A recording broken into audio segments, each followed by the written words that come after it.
امامہ، آپ نے جو فیصلہ کیا ہے اس کے صحیح ہونے میں کوئی دو رائے نہیں ہو سکتی، مگر فیصلہ بہت بڑا ہے، اور اتنے بڑے فیصلے کرنے کے لیے بہت ہمت کی ضرورت ہوتی ہے، خاص طور پر اس کم عمری میں۔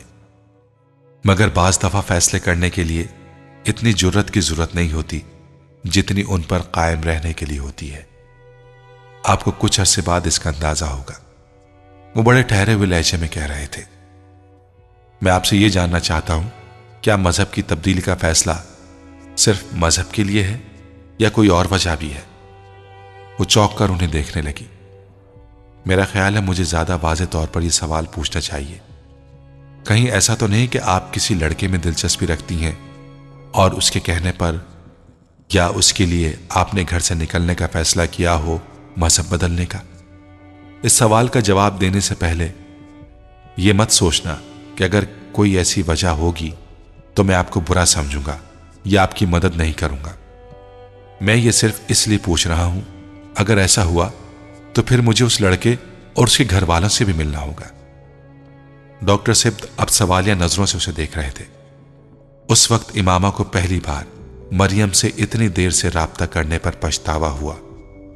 اگر سالار کے بجائے ڈاکٹر سبت جلال سے یا اس کے گھر والوں سے بات کرتے تو شاید اس نے بوجھل دل سے نفی میں سر ہلا دیا۔ ایسا کچھ نہیں ہے۔ کیا آپ کو واقعی یقین ہے کہ ایسا کچھ نہیں ہے؟ انہوں نے ایک بار پھر پرسکون انداز سے اس سے کہا، جی، میں نے اسلام کسی لڑکے کے لیے قبول نہیں کیا۔ وہ اس بار جھوٹ نہیں بول رہی تھی۔ اس نے اسلام واقعی جلال النصر کے لیے قبول نہیں کیا تھا۔ پھر آپ کو اندازہ ہونا چاہیے کہ آپ کو کتنی پریشانیوں کا سامنا کرنا پڑے گا۔ مجھے اندازہ ہے۔ آپ کے والد ہاشم مبین صاحب سے میں واقف ہوں، جماعت کے بہت سرگرم اور بارسوخ لیڈر ہیں، اور آپ کا ان کے مذہب سے تائب ہو کر اس طرح گھر سے چلے آنا ان کے لیے ایک بہت بڑا دھچکا ہے۔ آپ کو ڈھونڈنے اور واپس لے جانے کے لیے وہ زمین آسمان ایک کر دیں گے، مگر میں کسی قیمت پر واپس نہیں جاؤں گی۔ میں نے بہت سوچ سمجھ کر فیصلہ کیا ہے۔ گھر آپ نے چھوڑ دیا ہے، اب آپ آگے کیا کریں گی؟ امامہ کو اندیشہ ہوا وہ اسے کورٹ میں لے جانے کا مشورہ دیں گے۔ میں کورٹ میں نہیں جاؤں گی، میں کسی کے سامنے نہیں آنا چاہتی۔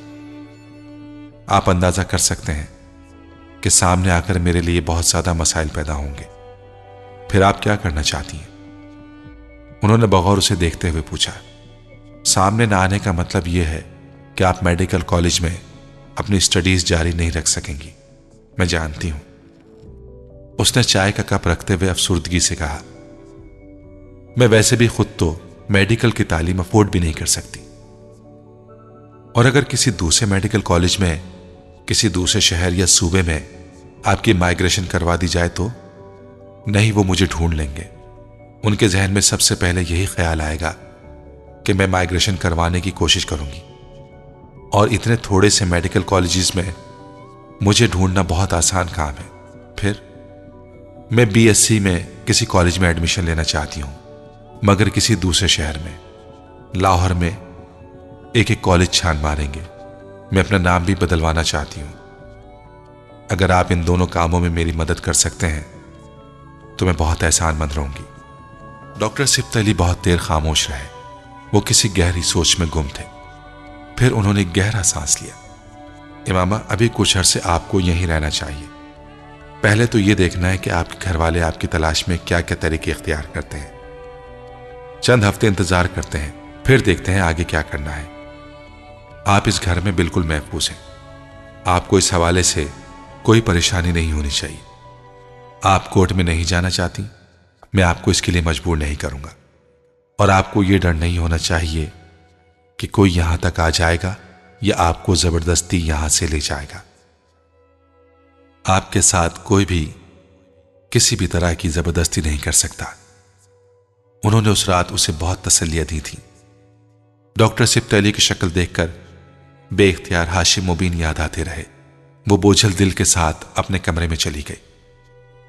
دوسرے دن ڈاکٹر سبت علی شام 5 بجے کے قریب اپنے آفس سے آئے تھے۔ صاحب آپ کو اپنی اسٹڈی میں بلا رہے ہیں۔ وہ اس وقت مریم کے ساتھ کچن میں تھی جب ملازم نے آ کر اسے پیغام دیا۔